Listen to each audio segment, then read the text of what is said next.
రాజకీయాల మీద నా చాలా మంది కసరత్తులు చేసిన వాడిని కాదు. 2009లో అప్పుడు రాజకీయ ప్రస్థానం తప్ప. 2003లో నేను మా నాన్నకి చెప్పాను ఫస్ట్. ఈరోజు మా నాన్నగారు లేరు, స్వర్గస్థులయ్యారు. మా నాన్నకి మా అమ్మకి 2003లో చెప్పారు, అమ్మ నేను ఒకరోజు పాలిటిక్స్కి వెళ్తాను. మా నాన్నకి నచ్చల మాట. శుభ్రమైన కెరీర్ పెట్టుకొని పిచ్చేంట్రా నీగా నేను. కానీ నేను చెప్పలేకపోయినా ఆ రోజున.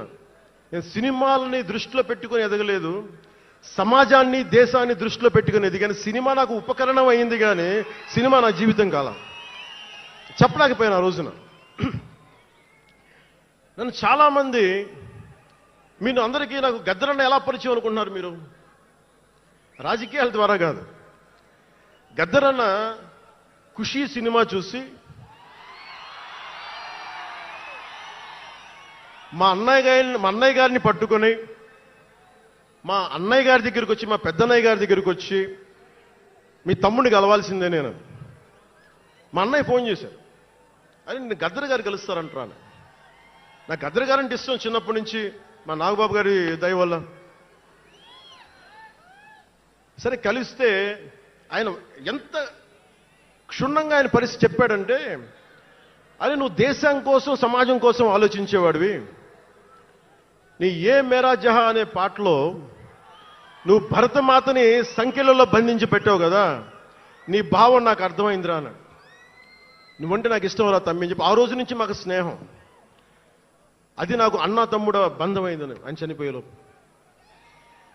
అలాగే 2006లో నేను విపరీతంగా ఒక పిహెచ్డి కోసం, ఒక స్కాలర్ ఎలా చదువుతాడో పుస్తకాల మధ్యలో సినిమాలు చేశాను. అందుకే నా సినిమాలు మీకు నచ్చి ఉండకపోవచ్చు ఆ రోజున. కానీ నా జ్వలనాన్ని ఎక్కడో ఢిల్లీలో కూర్చొని ఒక్కళ్ళు,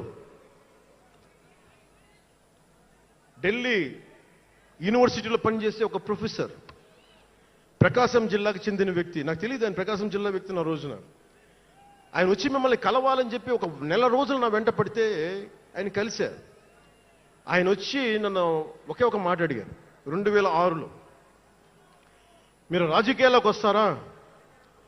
బహుజన సిద్ధాంతం మేము ముందుకెళ్తాం. చాలామంది అడిగి నన్ను పంపించారు, మీరు సంసిద్ధం అంటే నేను మాట్లాడతాను, నేను కదుపుతానంటే. ఆ రోజున నాకు ఇంకా మెచ్యూరిటీ లేదు.